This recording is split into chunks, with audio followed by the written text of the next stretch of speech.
Here we are, the group has finally arrived in Area Zero. It's sort of hard to believe we're finally here, and honestly with minimal filler. As the braviary takes off, we get a glimpse into how vast AZ is.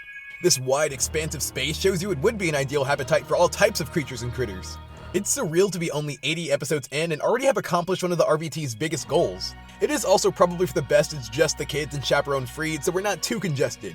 Area Zero has Pokémon from various regions, which perfectly fits Horizon's Travel the World theme. Of course, the Pokémon of interest remains Entei.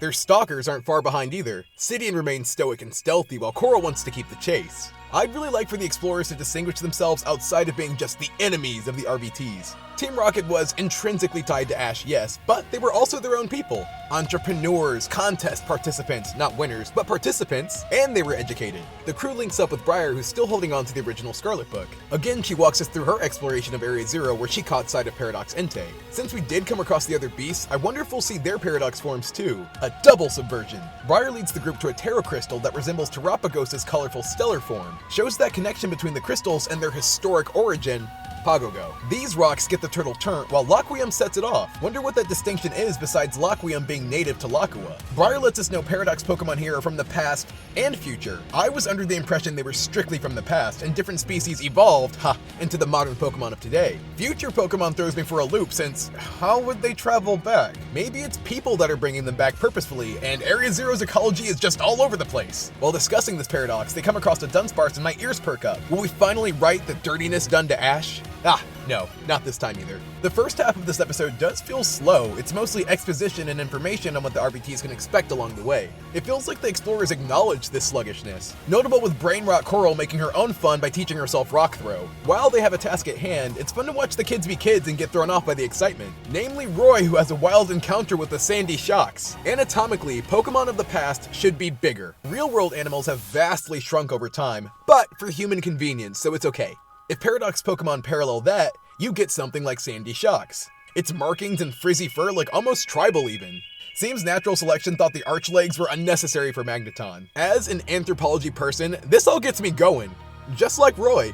As the group splits up, I got to wondering if they all have Paradox run-ins. Speaking of run-ins, it's actually pretty adorable seeing Seasoning break character and cower for cover to avoid getting spotted. It's not just the kids getting lost in the thrill either. Coral has every pet owner's nightmare and steps on a tail. A scream tail, that is. Seeing as how this mon's supposedly 1 billion years old, you can see how the pipes have evolved over time. From the shrill shriek of this creature to the more smooth and melodic voice of Jigglypuff. This one has such good chemistry with Coral. It's a mon that actually challenges her as opposed to the agreeable Glalie. Sandy Shocks is real aggressive. Guess these ancient mons haven't become accustomed to human interaction yet. Confronted with the standoff, Roy declares a Pokemon battle. It feels like one Roy should be able to handle after all the Elite Four level matches he's been having. Still, Sandy does give him a run for his money. Coral doesn't even get the chance as they get interrupted by a great tusk. Those tusks are curved way too much. How could it impale anything from that angle? Although the pink spikes matching Coral's color palette made me think both Paradox Pokemon would look good on her team. Most human characters would bravely risk their lives against great tusks to protect Screamtail. Coral just snickers at it.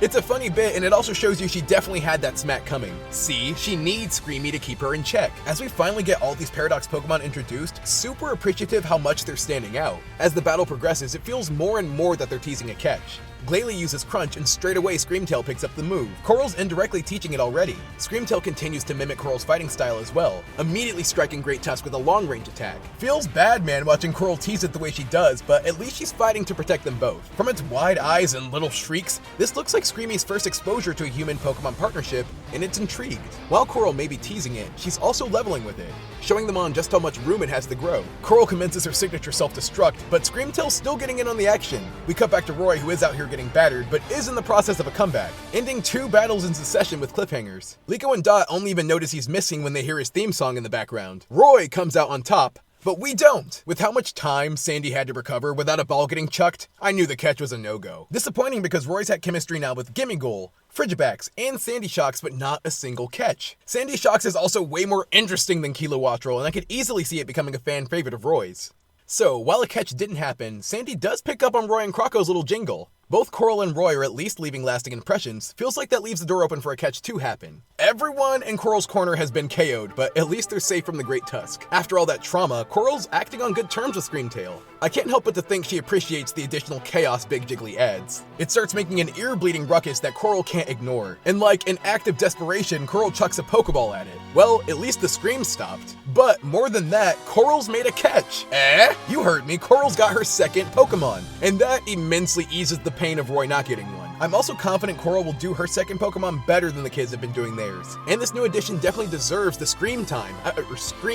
As such, Coral wastes no time in calling out her new, obnoxious friend, and they're already starting to understand each other. Sidian then makes his way back just in time to see the new handful Coral's got. I wonder if he'll make a catch here too. Maybe he'll be the one to nab Great Tusk. I think its big and bold aura would match his. Night rolls and the excitement of the days passed. After an action-heavy second half, the group gets a moment to reflect. Even from the audience perspective, never having encountered Pokemon of this nature, the excitement's palpable, especially as the plot progresses to find Entei among the other loud creatures waiting for them.